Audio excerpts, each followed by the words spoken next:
So hey guys, অলপ আগত ৰৈ ৰৈ বিনালেৰ ট্ৰেইলাৰটো ৰিলিজ হৈছে। আজি বৃহস্পতিবাৰ হয়। মই ভিডিঅ'টো শুক্ৰবাৰৰ দিনা আপলোড কৰিম। মই চালোঁ ট্ৰেইলাৰটো এণ্ড চোৱাৰ পাছত মানে শব্দহীন। গাইজ, 31 তাৰিখে ৰৈ ৰৈ বিনালেখন ৰিলিজ হ'ব। আপোনালোকেও গম পাইছে, আপোনালোকে চাগে এতিয়ালৈকে ট্ৰেইলাৰটো চালেই আৰু এবাৰ নহয় বহুতবাৰ চাইছে। মইতো বহুতবাৰ চালোঁ ট্ৰেইলাৰটো, এতিয়াও আকৌ ভিডিঅ'টো কৰাৰ পিছত আকৌ চাম। এণ্ড ইমান ধুনীয়া ট্ৰেইলাৰ কাট কৰিছে, বাকী সেইবোৰ বাদেই দিয়ক। মানে জুবিন দাক যেনেকৈ মানে প্ৰেজেণ্ট কৰিছে, মানে মোৰ ৰাজেশ ভূঞাৰ বহুতো মই মানে চাইছোঁ, ভিচিৰি চাইছোঁ। আগৰ দিনত তেওঁৰ ডাইৰেক্টৰ হয়, তেওঁৰ বহুত বস্তু চাইছোঁ। তেওঁৰ মানে এনেকুৱা ধুনীয়া মানে আউটপুট দিব বুলি মই ভবা নাছিলোঁ, কিন্তু বহুত বেছি ধুনীয়াকৈ এই ট্ৰেইলাৰটো কাট কৰিছে। মই মুভিখন চাবলৈ অবভিয়াছলি চালোৱে হয়, কিন্তু এতিয়া মানে এনেকুৱা লাগিছে যে এইখন মুভি মিছ কৰিব নোৱাৰি। মই নহয়, গোটেই অসমৰ মানুহে চাব লাগে। এণ্ড এটা বিশ্বাস আছিল যে এইখন মুভিয়ে অসমততো ৰেকৰ্ড বনাবই, মানে হায়েষ্ট বছৰৰ। কিন্তু এতিয়া এনেকুৱা লাগিছে যে গোটেই ভাৰতত এইখন যদি মুভি ভালকৈ প্ৰচাৰ কৰা যায়, এটা মানে আল্টিমেট ৰেকৰ্ড বনাব। জুবিন দাই অসমক আগৰ পৰা ৰিপ্ৰেজেণ্ট কৰি আহিছে, অসমক বহুত ওপৰলৈ লৈ গৈছে। কিন্তু এইখন মুভিৰ জৰিয়তে মই আৰু এটা ভাবিছোঁ যে এইখন মুভিৰ জৰিয়তে পেন ইণ্ডিয়া যিটো ৱৰ্ড আছে, আমাৰ অসমৰ পৰা পেন ইণ্ডিয়া মুভি তেনেকৈ যোৱা নাই। গতিকে মই ভাবিছোঁ যে এইখন মুভিৰ জৰিয়তে পেন ইণ্ডিয়া যোৱাৰ এটা চান্স এটা আছে। এণ্ড এতিয়া আমি মুভিখনৰ ট্ৰেইলাৰটোৰ ওপৰত কথা পাতোঁ। ট্ৰেইলাৰটো ইমান ধুনীয়া কাট কৰিছে, ইমান বেছি ইম্পেক্টফুল ট্ৰেইলাৰ এইটো। এণ্ড মানে শব্দহীন। জুবিন দাৰ এটা ডাইলগ আছে এই ট্ৰেইলাৰটোত, আপোনালোকেও চাগে চালেই, আপোনালোকেও গম পাইছে। সঁচাকৈ এই সাগৰখন বহুত বিশাল, মই সাঁতুৰিব পাৰিমনে, এনেকুৱা এটা ডাইলগ এটা আছে। সেই ডাইলগটো কোৱাৰ লগে লগে এনেকুৱা মানে কি ক'ম, খোজবাম আহি যায়। মানে মই যেতিয়া চাইছিলোঁ ন, আৰু যেতিয়া মই এই কথাখিনি ভাবোঁ, মানে একদম গাৰ শিয়ৰি আহে, মানে বেলেগ এটা ভাবি, সঁচাকৈ কৈছোঁ। এনেকুৱা এটা ফিল, মানে সেই ডাইলগটো কোৱাৰ লগে লগে বেলেগ এটা হিট কৰে গাইজ।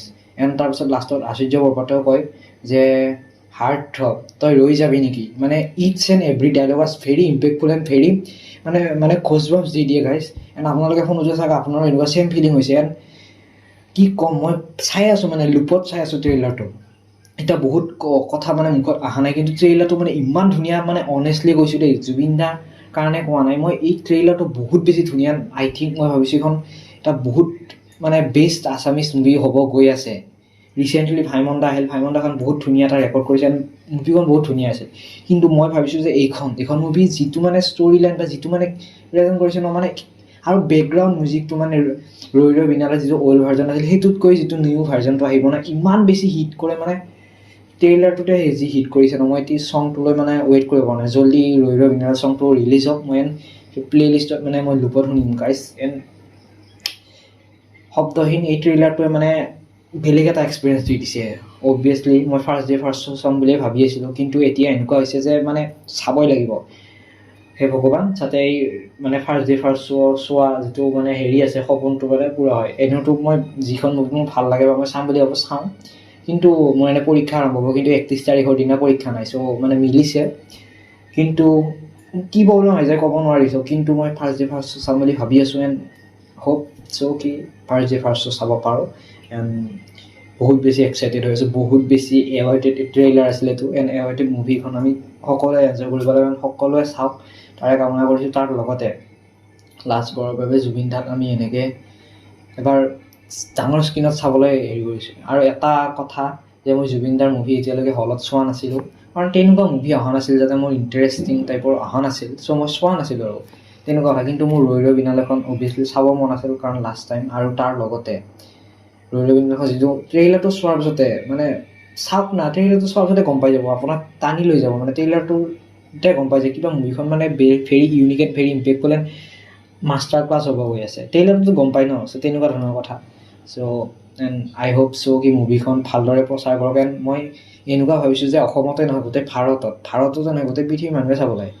ভাল বাৰু, পৃথিৱীৰ মানুহে বাৰু ছাবটাইটেলত চাই দিব ইংলিছত, কিন্তু ভাৰতৰ মানুহে মোৰ মতে অসমীয়াৰ লগতে বেলেগ বেলেগ লেংগুৱেজবোৰতো হিন্দী বা বেলেগত কৰক, যাতে ভাল এটা ৱাইডাৰ ৰিলিজ হওক এইটো। এণ্ড সকলো মানুহে জানক, আৰু সেইটোৱে মই বিচাৰোঁ। বাকী বহুত কথা নকওঁ। ট্ৰেইলাৰটো এটা মানে কি এক্সপিৰিয়েঞ্চ, মানে এইটো এক্সপিৰিয়েঞ্চ কোনো বস্তুৰ লগত মেটচ নহয়। আৰু মানে এনেকুৱা লাগিছে যে জুবিন দাই মৃত্যুৰ আগতে গম পাইছিল সকলোখিনি কথা, তাৰপাছত এই চিনেমাখন মানে তেওঁ তেনেকুৱা লাগিছে মানে তেওঁ। এতিয়া কি ক'ম আৰু। And special thanks two Rajesh Bhuyan কাৰণ তেওঁ ইমান ধুনীয়া এটা আউটপুট, ধুনীয়া ৰিজাল্ট এটা দিছে এই মুভিখনৰ। মই যিখিনি এক্সপেক্ট কৰিছিলোঁ তাতকৈ বহু গুণে ভাল এই ট্ৰেইলাৰটো পাইছোঁ। মুভিখন আই হোপ চ' আৰু ভাল হওক সেইখিনি বিচাৰোঁ।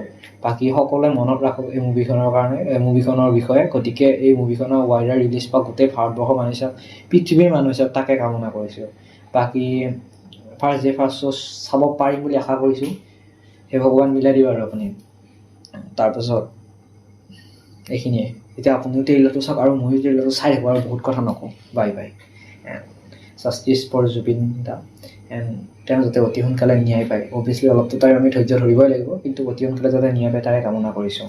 Thank U.